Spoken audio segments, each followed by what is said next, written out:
Saya pernah menyampaikan bahwa mengandai-andai saya ya, bahwa biasanya kalau putusan seperti ini, jangan-jangan ini kasus ini dipesan. Yang diduga melanggar tindak pidana, ya kan, ITE di Republik ini hanya Nikita saja yang diberi hukuman 4 tahun. Dan ditahan dari awal. Dan ditahan dari awal. Ini luar biasa ini ya. Bahkan seorang Roy Suryo yang menghina mantan presiden aja iya, masih di luar ya Bang? Masih di luar. Tanyanya kenapa kok sampai hakim ini punya pertimbangan yang kira-kira menurut orang waras itu tidak masuk akal lah.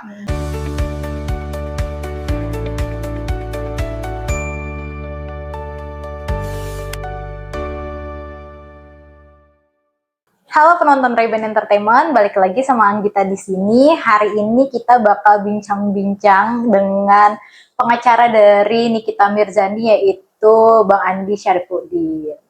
Bang Andi nih, kita baru ada kesempatan nih untuk berbincang-bincang ya setelah Kaniki mungkin udah melewati banyak sidang dari pengadilan sampai ke kasasi.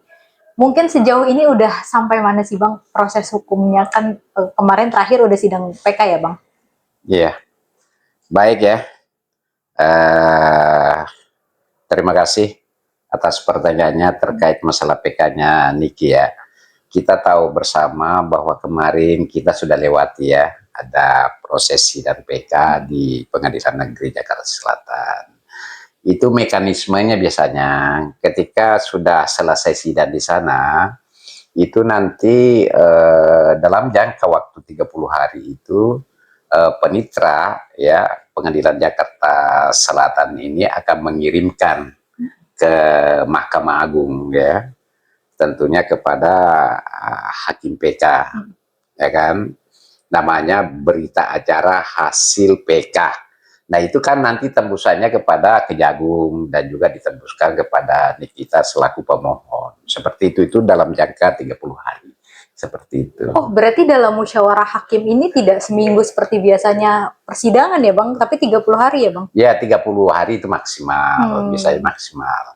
Nanti kalau biasanya putusan itu kok maksimal 250 hari ya, kan lama ya. Lama ya, cuma kan biasanya kan tidak sampai segitu juga. Mengingat bahwa memang Mahkamah Agung ini kan satu-satunya adalah tempat di mana para pencari keadilan itu seluruh Indonesia bertumpuk di sana. Nanti mungkin kalau sekiranya perkaranya tidak banyak, mungkin secepat itu 2 bulan, 3 bulan biasanya sudah turun putusan itu. Seperti itu ya. Bang, ini kan menjadi sorotan ketika kemarin di sidang terakhir sebelum hakim memutuskan sidang PK ini, kejadian dari pengadilan negeri sampai pada kasasi yang dijelaskan oleh kejaksaan itu berbeda Bang. PN mengatakan tidak seperti ini, sedangkan di PT tiba-tiba seperti ini gitu Bang. Kayak di PN tidak ada TPPU, di PT ada TPPU, balik lagi ke kasasi ada TPPU, tapi bukti-buktinya bisa dibilang kalau dari pihak Nikita kan cacat ya Bang. Karena tidak sesuai dengan bukti apa ini, maksudnya tidak benar-benar mencerminkan bahwa itu adalah bukti yang bisa, bukti kuat gitu ya Bang. Oke. Saya coba menjelaskan ya, bahwa proses PK itu sebenarnya ada beberapa poin yang bisa menjadi alasan PK. Ya, salah satunya adalah ada novum ya. Ada novum itu artinya ada bukti-bukti baru yang ditemukan dan belum pernah dijadikan bukti di pengadilan, baik di tingkat pertama, pengadilan tinggi, dan juga di Mahkamah Agung. Itu namanya novum ya. Nah kemudian ada namanya kehilapan hakim ya, ada juga mungkin namanya putusannya bertentangan. Nah ada juga misalnya ditemukan adanya kebohongan ya kan, sehingga itulah menjadi alasan PK. Nah kemarin Nikita itu selaku pemohon melalui pengacaranya ya, bahwa yang dijadikan alasan untuk PK ada kehilapan hakim yang nyata ya, seperti itu. Nah tentu kan Anda bertanya apa sih kehilapan hakim yang nyata itu, Pak Andi ya, tentu begitu ya. Nah, tentu saya ingin jelaskan bahwa namanya kehilapan hakim yang nyata itu pada dasarnya itu ada 3, ya. Ya mungkin sama-sama kita saksikan kemarin di Pengadilan Negeri Jakarta Selatan pada saat sidang PK itu. Pertama-tama ada namanya salah menerapkan pasal, ya. Kedua, ada salah menafsirkan unsur pasal. Yang ketiga, ada kekeliruan, ya, atau cara mendapatkannya alat bukti ini yang dianggap itu perolehannya secara tidak sah, bertentangan dengan ketentuan yang diatur dalam Undang-Undang ITE. Nah, kita kembali salah penerapan pasal. Kenapa dikatakan salah penerapan pasal? Berdasarkan keterangan ahli kemarin, bahwa sebenarnya perbuatannya Nikita yang mana di live TikToknya itu terdapat narasi, ya, misalnya dokter pembohong, ya kan, jangan dipercaya, kulit abu-abu, itu namanya menyerang fisik. Nah, ketika itu perbuatan itu adalah menyerang fisik, ya, itu masuknya kategori namanya penghinaan. Kalau dulu di KUHP lama itu namanya pasal 315, ya, di KUHP lama. Nah, kalau sekarang itu pasalnya 433 kalau saya tidak salah, ya. Kalau saya tidak salah 433 kalau saya tidak salah, ya, penghinaan itu. Nah, penghinaan, ya, seperti itu. Nah, selanjutnya, nah kemudian apa yang dimaksud dengan salah, ya kan, menafsirkan unsur.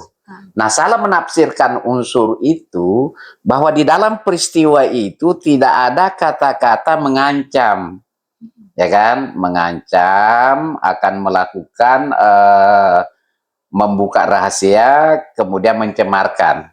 Tidak ditemukan itu kata-kata seperti itu. Sehingga unsur pasal 27B ayat 2 Undang-Undang ITE itu tidak terpenuhi, itu menurut penjelasan ahli kemarin. Nah, kemudian apalagi, ya, perolehan alat bukti yang menurut ahli kemarin juga itu tidak sah. Ya. Nah, dengan alasan bahwa yang ditampilkan di pengadilan kemarin itu hanya potongan screenshot kan, ataukah potongan video. Nah, sementara menurut ahli bahwa itu harus dijelaskan oleh ahli forensik digital, ya, dan videonya harus diputarkan di pengadilan, dan itu tidak dilakukan semua. Nah, kemudian ketika syarat daripada pertanggungjawaban pidana ini tidak terpenuhi, ya, kalau mengacu kepada asas legalitas, ya, satu, ketika salah penerapan pasal, berarti segala unsur yang ada di dalam pasal itu tidak terpenuhi. Akibat hukumnya apa?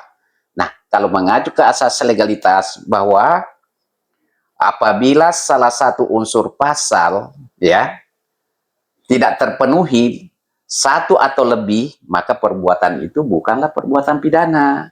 Begitupun juga kalau salah satu unsur pasal yang tidak terpenuhi, misalnya tidak ada kata-kata mengancam di situ, membuka rahasia atau mencemarkan nama baik orang, memaksa orang lain untuk menyerahkan suatu benda atau uang, maka unsur pasal itu tidak terpenuhi. Ketika unsur pasal itu tidak terpenuhi, maka perbuatan itu bukanlah perbuatan pidana. Nah, kemudian kalau misalnya alat buktinya itu diperoleh secara tidak sah, maka kita mengacu ke dalam pasal 183, ya kan, KUHP, bahwa hakim itu tidak boleh menjatuhkan pidana kepada seseorang, ya kan, tanpa minimal 2 alat bukti yang sah. Nah, ketiga-tiganya tadi itu adalah persyaratan pidana ini, itu kalau menurut ahli kemarin itu semuanya tidak terpenuhi. Nah, tentu dong kalau misalnya itu semuanya tidak terpenuhi berdasarkan dengan hukum, maka kita harus dibebaskan. Ya, seperti itu, ya. Jadi itu cara pembidanaannya kemarin, seperti itu. Cuman kan Bang, ini sangat disayangkan ya Bang, ketika memang alat bukti tidak terpenuhi, bahkan memaksakan untuk adanya alat bukti yang legal gitu Bang. Ini kan sangat-sangat merugikan seorang Nikita Mirzani ya Bang. Sangat. sangat, makanya sangat disayangkan ya. Begini, sedikit mungkin agak tegas saya ya menyampaikan itu, bahwa sangat memprihatinkan ya. Bagaimanapun juga namanya ketua tim penasihat hukumnya kita ini, rekan saya Pak Usman sudah menyampaikan fakta-fakta termasuk syarat pemidanaan tadi itu, baik itu unsur pasal, baik penerapan pasal, baik alat bukti yang memang menjadi pokok utama persyaratan dalam mempidanakan seseorang, itu sudah disampaikan semua, baik di depan persidangan, baik pun juga melalui pledoi-nya. Tapi sayang sekali, satu pun tidak dipertimbangkan oleh majelis hakim, tidak ada. Pertanyaannya kenapa begitu ya? Saya pernah menyampaikan bahwa mengandai-andai saya ya, bahwa biasanya kalau putusan seperti ini, jangan-jangan ini kasus ini dipesan. Seperti itu ya. Saya pernah berpikiran begitu. Kalau ya memang kita kan tidak melihat itu amplop berpindah ya, tapi kan kita bisa melihat dari putusannya. Dan ini luar biasa. Coba bayangin, satu-satunya yang diduga melanggar tindak pidana, ya kan, ITE di Republik ini hanya Nikita saja yang diberi hukuman 4 tahun. Dan ditahan dari awal. Dan ditahan dari awal. Ini luar biasa ini ya. Bahkan seorang Roy Suryo yang menghina mantan presiden aja, iya, masih di luar ya Bang? Masih di luar, itu ya. Nah, kedua, yang lebih mirisnya lagi, setelah Nikita melakukan upaya banding ya ke pengadilan tinggi, justru di sana lebih brutal lagi. Bagaimana tidak di PN dikatakan bahwa TTPU-nya tidak terbukti. Justru di PT dikatakan terbukti. Makanya saya bingung juga, ya kan? Karena TTPU itu pada dasarnya adalah disebutkan bahwa tindak pidana TTPU itu adalah tindak pidana ya, tindak pidana terorganisir, yang artinya bahwa pelakunya itu tidak boleh satu orang. Tapi apa yang dipertontonkan kita oleh pengadilan tinggi ya, bahwa hanya satu orang yang diputus dan dinyatakan bersalah. Padahal TTPU itu sangat rumit ya. Ada rantaian gitu. Ya, ada rangkaian-rangkaian tertentu. Di situ kan ada, makanya disebut tindak pidana terorganisir ya, karena pelakunya di situ harus lebih daripada satu orang, ya kan? Ada namanya pelaku aktif, ada namanya pelaku pasif, ya. Nah, itu artinya tidak bisa berdiri sendiri. Nah, kedua, kalau itu dikatakan bahwa menyembunyikan atau menyamarkan, saya juga bingung. Nah, kalau kita hubungkan ke peristiwanya, bahwa uang itu didapat Nikita, itu jelas bahwa itu adalah hasil kesepakatan, ya, hasil kesepakatan dengan alasan endorsement, ya, seperti itu. Nah, kalau itu dikatakan pemerasan atau memaksa, masa sih jelas-jelas ada fakta mengatakan, Mail, ingatkan saya setelah setahun ya, masa sih orang waras kok mau diingatkan diperas lagi setahun lagi? Ya kan? Berarti itu kan tidak ada perjanjian ya Bang? Ada kesepakatan di sana. Karena Nikita itu merasa bahwa uang itu bukanlah hasil kejahatan ya. Kemudian ya dipergunakanlah Nikita untuk pembayaran rumah yang mana dibeli dari perusahaan tertentu. Nah, pada saat dikirim, yang mengirim juga adalah yang merasa dirugikan. Kan lucu ya. Artinya pada saat dikirim jelas notifnya itu kan atas nama Nikita. Ya kan? Jadi unsur menyembunyikan dan menyamarkan itu tidak ada. Tapi pertanyaannya kenapa kok sampai hakim ini punya pertimbangan yang kira-kira menurut orang waras itu tidak masuk akal lah. Ya seperti itu. Tapi ya biarlah masyarakat yang tahu itu.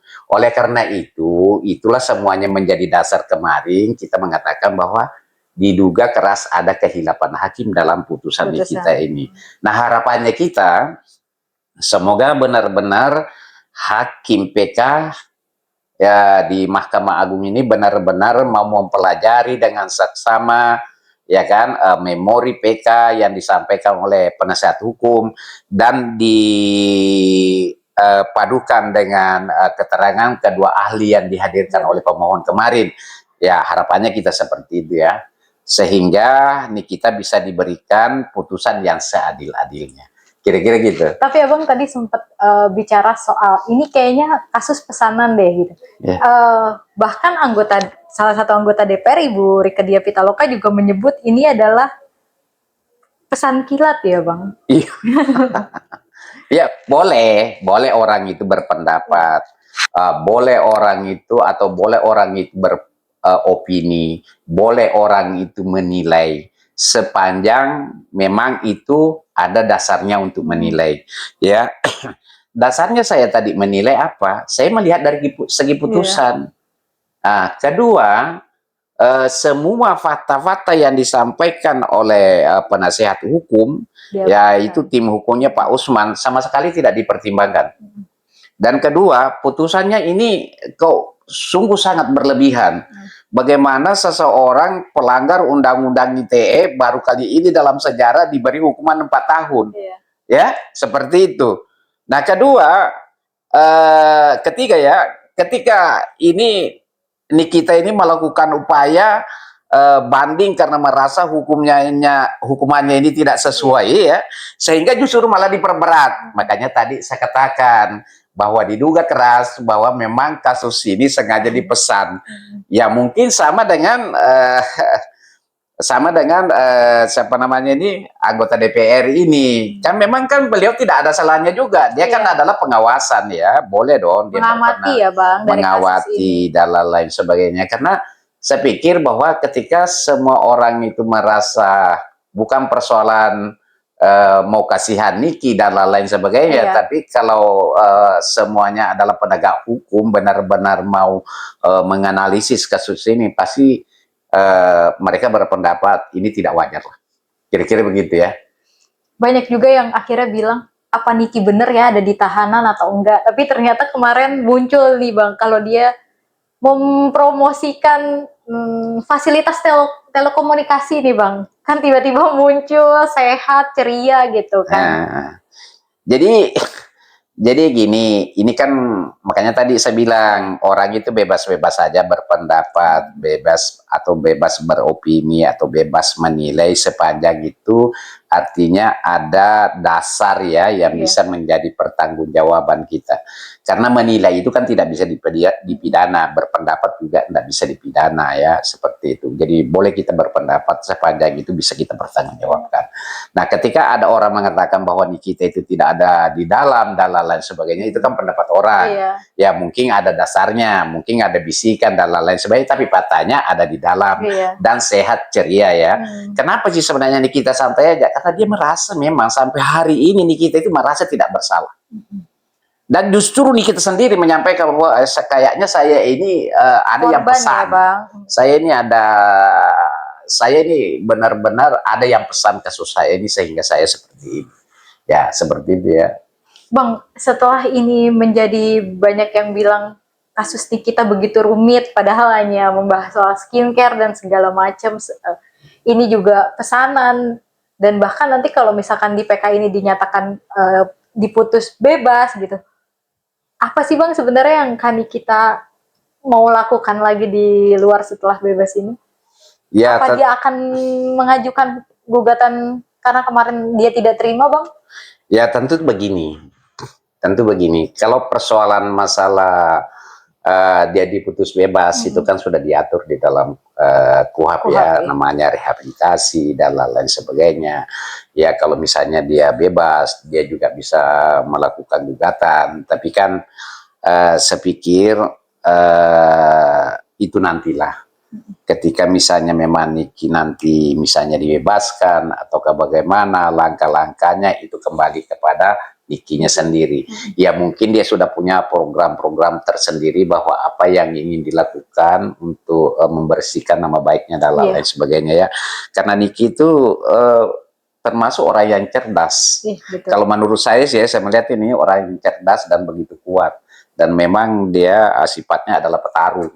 Ya seperti itu. Nah, terkait masalah pertanyaannya tadi bahwa apa yang dilakukan, ya jiwa petarung itu tentu dia tahu bahwa apa yang saya ingin lakukan, kira-kira begitu. Akan ya. ada gebrakan baru Ya, ya Bang. kita tidak tahu seperti itu ya, mungkin makanya tadi saya bilang bahwa Niki ini memang jiwanya petarung.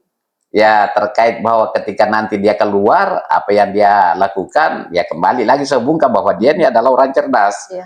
Ya, cerdas, pemberani, petarung, dia ada sama dia itu, ya kan? Iya. Jadi jangan juga dulu yang di luar sana itu terlalu hiporia, Iya, ya kan? terlena dengan ya terlena dengan Nikita yang sudah tindakan masuk ya, Bang. selanjutnya akan dilakukan oleh Nikita itu, seperti itu ya. Masih harus menunggu bebasnya Niki sebenarnya. Ya, kita harapannya kita semua mengharapkan ya bahwa kalau kita mengacu kepada hukumnya tadi, seperti apa yang saya jelaskan di awal, tidak ada alasan sebenarnya harus dibebaskan. Karena kembali lagi bahwa syarat pemidanaan itu atau pertanggungjawaban pidana itu, ketika itu tidak terpenuhi, maka memang orang itu harus dibebaskan. Ini mengingat, ini kan persoalannya ini hak asasi ya, makanya kan hukum pidana itu benar-benar pertama-tama mengacu kepada hukum acaranya dulu, baru masuk ke materinya, ya kan? Nah, kita tahu bersama ya, bagaimana sih nih kita ini diperlakukan dalam proses hukum ini, mulai dari penyelidikan sampai tahap 2 sampai di persidangan, ya semua orang tahu itu. Ya kan? Nah, kebetulan saya memang pada saat beliau ini ditersangkakan, dilaporkan ya di kepolisian, saya belum jadi pengacaranya. Masih rekan saya Bang Fahmi pada saat itu. Setelah Bang Fahmi sakit, ya baru saya diminta untuk masuk. Ya, seperti itu ya. Oke, terima kasih Bang Andi untuk waktunya berbincang dengan Ray Bank ya. Entertainment. Iya. Enggak.